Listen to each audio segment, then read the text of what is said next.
Good morning વિદ્યાર્થીઓ. ધોરણ 5 વિષય પર્યાવરણ, એમાં પાઠ 17 દિવાલ ઓળંગી લીધી. હવે આ પાઠમાં રમતગમતનું મહત્ત્વ સમજાવવામાં આવ્યું છે. તો હવે તમને બધાને ખબર જ છે કે તમે બધા બાળપણથી જ જુદી જુદી રમતો રમતા હશો. બાળપણથી જ તમે જુદી જુદી રમતો રમો છો. તો કે રમતો કેટલા પ્રકારની હોય? તો કે રમતો 2 પ્રકારની હોય, ઇન્ડોર રમત અને આઉટડોર રમત. તો ઇન્ડોર રમત છે એ ક્યાં બેસીને રમાય? તો કે ઘરમાં બેસીને રમાય. અને આઉટડોર તો કે ઘરની બહાર રમી શકાય. તો ઘરની બહાર તમે જોવો છો કે તમે ઘરની બહાર બધી જુદી જુદી રમતો રમો છો. ક્રિકેટ છે, પછી લંગડી છે, પછી દોડાદોડ કરતા હો તમારી ઘરની આજુબાજુ જગ્યા હોય તો આ પાઠમાં રમતનું મહત્ત્વ સમજાવવામાં આવ્યું છે. તો આ પાઠમાં છોકરીઓ હોય છે, તો એ છોકરીઓને રમતગમતમાં ખૂબ જ રસ હોય છે. પણ એ છોકરીઓ છે તો એ છોકરીનું નામ શું છે? તો કે અફસાના, ઝરીના, ખુશનૂર અને આફરીન. આ 4 છોકરીઓ છે તે રમતગમતમાં એમને રસ હોય છે. અને રમતમાં પણ એ આગળ પડતા એ લોકો નામના મેળવે છે. પણ તેમના ઘરના જે છે એમના મમ્મી પપ્પા તેમને આ બહાર રમવા જવાની ના પાડે છે. પણ આ છોકરીઓ છે તે એક ટુકડી બનાવે છે અને ટુકડી બનાવીને અને પછી બહાર બીજા શહેરમાં રમવા જાય છે. અને બાસ્કેટબોલ જેવી રમતમાં એ લોકો નંબર લાવીને નામ રોશન કરે છે. તો આ પાઠમાં એ કહેવામાં આવ્યું છે.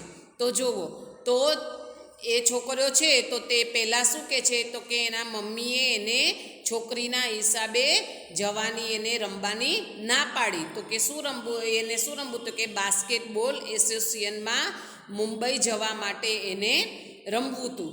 તો એ આ 5 છોકરીઓની પ્રેરણાથી આપણને ખબર પડે કે આપણા જીવનમાં કેટલું રમતનું મહત્ત્વનું છે.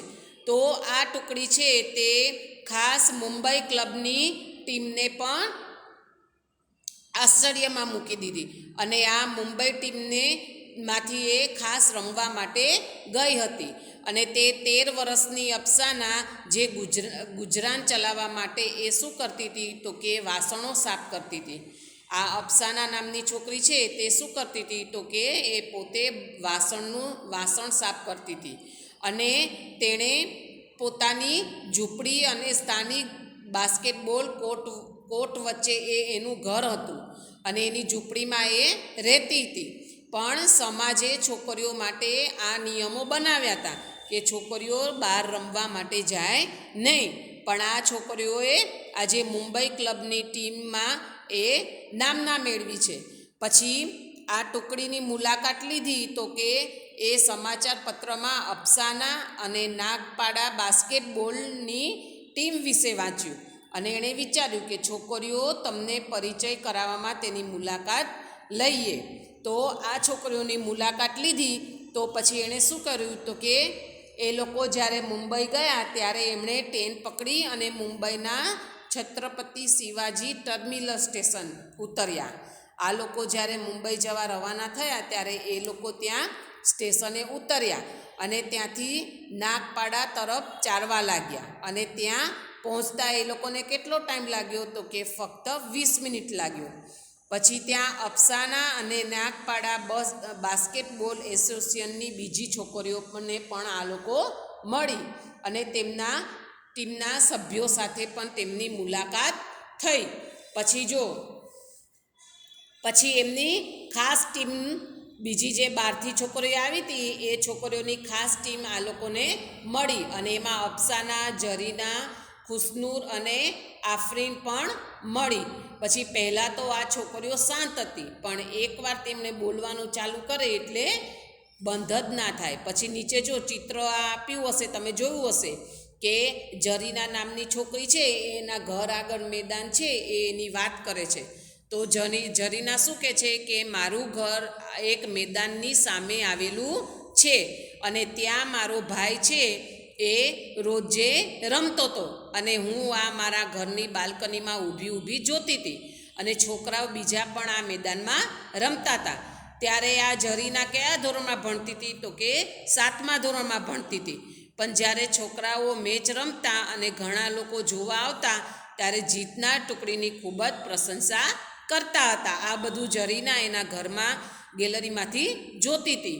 પછી બધા ખેલાડીઓ બૂમો પાડી તેમને પ્રોત્સાહન આપતા હતા. તમે જોયું જ હશે કે તમારા ઘરની આજુબાજુ છોકરાઓ રમતા હોય ક્રિકેટ, તો તમે જોયું હશે કે કોઈ આઉટ થાય કે કોઈ આ જીતે તો સામસામે પ્રોત્સાહન આપે. પછી આ બધું જોઈ એને પણ રમવાનું મન થયું. હવે એણે શું કર્યું તો કે કોચ એના પિતાના ખૂબ જ સારા મિત્ર હતા. જરીના એના પિતા છે એ એક કોચને ઓળખતા હતા અને એના સારા મિત્ર હતા. તો એણે એના પપ્પાને પૂછ્યું કે મને મારી પ્રતિભા બતાવવાની તક મળે તો સારું. એટલે કોચે શું કર્યું કે કેમ નહીં, જો તું થોડી વધારે છોકરીઓ લાવીને એક ટીમ બનાવે તો હું તને શીખડાવું. જરીના એના પપ્પાને જે એના કોચ ઓળખતા હતા તો એને મળવા ગઈ અને એણે કીધું કે અમારે પણ રમતો રમવી છે. તો કોચે શું કીધું કે બીજી વધારાની છોકરીઓ લાવ એટલે હું એ બધી છોકરીઓને શીખડાવું. હવે નીચે પ્રશ્નો છે કે તમારા ઘર નજીક કોઈ રમતનું મેદાન છે? તો તમારા ઘરની નજીક રમતનું મેદાન હોય તો તમે એમાં ક્રિકેટ ને બધી જુદી જુદી રમતો રમતા હો ને. પછી ત્યાં કોણ રમે છે? તેઓ ત્યાં શું રમે છે? તો કે રમતના મેદાનમાં બાળકો અને યુવાનો રમે છે. અને તેઓ કઈ રમત રમે? તો કે ક્રિકેટ, વોલીબોલ, ખોખો અને કબડ્ડી જેવી રમતો રમે છે. તે જગ્યા બીજી કોઈ પ્રવૃત્તિ થાય છે તો તે જગ્યા હોય ખુલ્લા મેદાન જેવી હોય તો ત્યાં બીજી કઈ પ્રવૃત્તિ થાય? તો કે લોકો સવારમાં દોડવા માટે આવે, પછી જાહેર મેળાવડા થાય, પ્રદર્શન થાય, જાહેર સભા બોલાય, પછી કોઈ લગ્ન પ્રસંગ હોય તો ત્યાં જમણવાર થાય, પછી જાદુના ખેલ થાય. તમારી આજુબાજુ આવા ખુલ્લા મેદાન હશે તો એમાં તમે જોયું હશે. પછી હવે કોઈ ખુશનૂર છે તો ખુશનૂર છે એને ખુશનૂરને પણ એના પહેલાં એના માતા પિતા ના પાડે છે અને પછી ત્યારે એ જીદ કરે છે કે ના, મારે તો આ ટીમ જોડે રમવા જવું છે. તો ત્યારે એ તૈયાર થાય છે. હવે આ જે જરીના છે એ આ 4 છોકરીઓ બીજી તૈયાર કરે છે. તો કે ખુશનૂર, અફસાના અને આફરીન. તો ખુશનૂર એના મમ્મી પપ્પાને પૂછે છે તો એના મમ્મી પપ્પા પહેલાં ના પાડે છે. પછી અફસાના, તો અફસાના ને એની માતા બીજાના ઘરે કામ કરવા જાય છે અને શાળાએ આને મોકલી દે છે અફસાને. પછી શું કરે છે કે અફસાના એની માતાને પણ કામ કરવામાં મદદ કરે છે. પછી બાસ્કેટબોલ રમવાની યોજના વિશે કહ્યું તો માતા તેને ગુસ્સે થઈ ગઈ. અફસાનાએ શું કીધું કે મારે બાસ્કેટબોલની રમત રમવા જવાનું છે, પણ એની માતા ત્યારે ગુસ્સે થઈ ગઈ. તો એની માતા શું કહે છે કે છોકરીઓ બાસ્કેટબોલ રમે નહીં, કે તારું કામ નહીં, કે તું શાંતિથી શાળામાં ભણ અને મહેનત કર અને મેદાન પર જઈને રમવાની જરૂર નથી. અફસાનાને એની માતા આમ કહે છે. પણ જ્યારે એના મિત્રો અને એના કોચ હોય છે તો એ કોચ અને એના મિત્રો એની માતાને સાથે વાત કરે છે અને પછી એના મિત્રો અને કોચ કહે છે એટલે અફસાનાની મમ્મી માની જાય છે કે સારું, કે ભલે જાય રમવા. પછી આફરીન, તો આફરીનને પણ એના ઘરની પરવાનગી હતી નહીં. તો શું કરવા? તો કે એ છોકરીઓ છે એટલે આફરીનને એની દાદી છે એ કે ના જવાય છોકરીઓને કે બહાર રમવા માટે. એટલે 3 બહેનો અહીં રમવા આવતી હતી. એ 3 બહેનો હતી એ એના ઘરે રમવા આવતી હતી અને દાદી અને એના દાદી હતા એને લડ્યા કરે. પછી એના કોચ સાથે હતા તો કોચે કહ્યું કે અમે રમવા યોગ્ય સાધનોની જરૂર પડશે. તમને શક્તિ માટે ખૂબ જ દૂધ લેવાની જરૂર પડશે. આ છોકરીઓને એના કોચ શું કહે છે કે તમારે સાધનોની જરૂર પડશે અને તમારે આ રમતોમાં ભાગ લેવો હોય અને રમતો રમવી હોય તો તમારે ખૂબ જ શક્તિની જરૂર પડે. તો એમાં શું કે લેવાનું? તો કે દૂધ લેવાનું. તો પછી શું કહે છે કે આ બધા પૈસા ક્યાંથી આવશે? પછી આફરીનના પિતાજી છે એ બહુ જ લાગણીશીલ હતા. તો તેમણે રમતમાં વપરાતી ખાસ પ્રયુક્તિ એટલે ચાલ શીખવી. તો જ્યારે એના પિતા નાના હતા ત્યારે એ મેદાનમાં રમતા હતા આફરીનને શું કહે છે એના પિતા કે જ્યારે પોતે નાના હતા ત્યારે એ મેદાનમાં રમતા હતા તો તેની પાસે યોગ્ય બૂટ અને કપડાં પણ ન હતા અને પ્લાસ્ટિકના બોલથી તેઓ રમતા હતા. તો આફરીનને કહે છે એના પિતાજી કે પિતાજી અમને કહેતા જ્યારે તમે રમતા હતા ત્યારે બચ્ચુ ખાન કોચ હતા. આફરીન એના પિતા શું કહે છે કે અમે જ્યારે રમતા ત્યારે અમારા કોચ કોણ હતું તો કે બચ્ચુ ખાન હતા. તો તેના પિતા પહેલી વાર રમતા જોયા તો તેમને લાગ્યું કે આ છોકરો સારું રમશે. જ્યારે આફરીનને એના પિતા આ વાત કહે છે ત્યારે એના પિતા નાના હતા ત્યારે એના કોચ શું કહે છે કે આ છોકરો તો કે આગળ જઈને સારું રમશે અને યોગ્ય કેળવણી આપશે. તો તેના પિતાએ યોગ્ય બૂટ અને કપડાં આપ્યા. એ કોચે શું કર્યું એના પિતાને તો કે યોગ્ય બૂટ અને કપડાં આપ્યા અને એના પિતાજી સારા ખેલાડી બની શક્યા હોત પણ એના પપ્પાની જવાબદારી હતી. તો એના પપ્પાની જવાબદારીના કારણે તેમણે રમત છોડી દીધી. આફરીન એને એક પ્રસંગ સંભળાવે છે એની બેનપણીઓને કે મારા પિતા પણ નાનપણમાં સારું રમતા હતા પણ મારા પપ્પાની ઉપર જવાબદારી હતી એટલે રમત છોડી દીધી અને પછી એના પપ્પાને શું કરવું પડ્યું તો કે નોકરી કરવી પડી. તેથી પછી આફરીનને પણ રમવા દેવા માંગતા હતા. એટલે એના પિતાજીને યાદ આવ્યું કે હું પણ રમતવીર ના બની શક્યો પણ આ આફરીનને રમવું છે તો એને રમવા દેવા માંગતા હતા અને સારા ખેલાડી બને તેવું એના પપ્પા ઈચ્છતા હતા. હવે નીચેના પ્રશ્નો છે તો એ તમારે જોવાના છે કે તમને કોઈ ક્યારે રમતો રમતા અટકાવ્યો છે. કઈ રમતો તમે એવી રીતે રમતા હો તો તમને કોઈ એવી રીતે રમતો અટકાવ્યા છે તો કે અમારી સોસાયટીમાં લોકોએ રમતો રમતા અટકાવ્યા છે. તમે સોસાયટીમાં રહેતા હો કે તમે તમારા ઘરની આજુબાજુ રમતા હોય તો આજુબાજુવાળા જે તમારા પાડોશી હોય એ તમને અટકાવે અને ક્રિકેટ અને ગિલ્લી દંડાની રમતો તમે અટકાવતા હો. કારણ કે ક્રિકેટમાં એમના ઘરમાં દડો જાય એટલે એમ કહેશે કે અમારા ઘરમાં દડો આવવું ના જોઈએ. તમે આવું સાંભળ્યું હશે તમારા ઘર આગળ તમે રમતા હશો ત્યારે. પછી તમને કોઈએ રમવામાં પ્રોત્સાહિત કર્યા તો કે હા કે રમતમાં અમને પ્રોત્સાહિત કરે છે. તો કે કોણે કરે તો કે મારા પિતાજી મને રમતો રમવા માટે પ્રોત્સાહિત કરે છે. તમારા પિતાજી હોય તો તમારા પિતાજી તમે જોતા હશો કે રજાના દિવસોમાં તમારા પિતાજી તમારી સાથે તમે ક્રિકેટ રમતા હો તો સાથે રમતા હશે. તો શાળામાં પણ આપણે રમતગમત થાય તો તમે એમાં રમતમાં ભાગ લેવા માટે પણ તમે પ્રોત્સાહિત તમને કરતા હશે. પછી ક્રિકેટ જેવી રમતમાં પણ તમને વધુ પ્રેક્ટિસ માટે પણ તમારા પપ્પા તમારી જાતે રમતા જોયા હશે. પછી હવે આમાં એક બીજો પ્રસંગ છે. તો એમાં શું છે તો કે એક છોકરી છે તો શરૂઆતમાં એ મેદાનમાં રમવાનું એને થોડું વિચિત્ર લાગતું હતું. તો એ છોકરીની ટીમ પહેલી જ હતી. પછી જ્યારે મેદાનમાં રમવા માટે લોકો અમને જોવા આવતા ત્યારે તેઓ જિજ્ઞાસુ હતા અને છોકરીઓ વળી કેવી રીતે બાસ્કેટબોલ રમતી હશે એવું બીજા લોકો વિચારતા હતા. તો તેઓને નવાઈ જેવું લાગતું ન હતું. તો તેઓએ સ્વીકારી લીધું કે છોકરીઓ પણ સારી રીતે બાસ્કેટબોલ રમી શકે. હવે અહીંયા એક બીજો પ્રસંગ છે તો અફસાના છે તો જ્યારે એણે પહેલી વાર રમવાનું શરૂ કર્યું ત્યારે એ કેટલા વર્ષની હતી તો કે 11 વર્ષની હતી. તો તે સમયે કોઈ જગ્યાએ મેચ રમવા જવાની છૂટ હતી નહીં અને તે 2 વર્ષ થઈ ગયા. હવે તેને 2 વર્ષ થઈ ગયા. હવે અમે બીજી જગ્યાએ પણ મેચ રમવા જઈએ છીએ. અફસાના શું કહે છે કે અમે હવે બીજી જગ્યાએ રમવા જઈએ છીએ પણ આ બધું ફક્ત અમારી સખત મહેનત અને કોચની તાલીમને લીધે શક્ય બન્યું. અફસાના શું કહે છે કે આ બધું શક્ય ક્યારે બન્યું તો કે અમારી બધાની મહેનત અને અમારા કોચે અમને સતત તાલીમ આપી. હવે રમતગમતમાં ભાગ લેવો હોય તો કોચની તાલીમ આપણે લેવી પડે.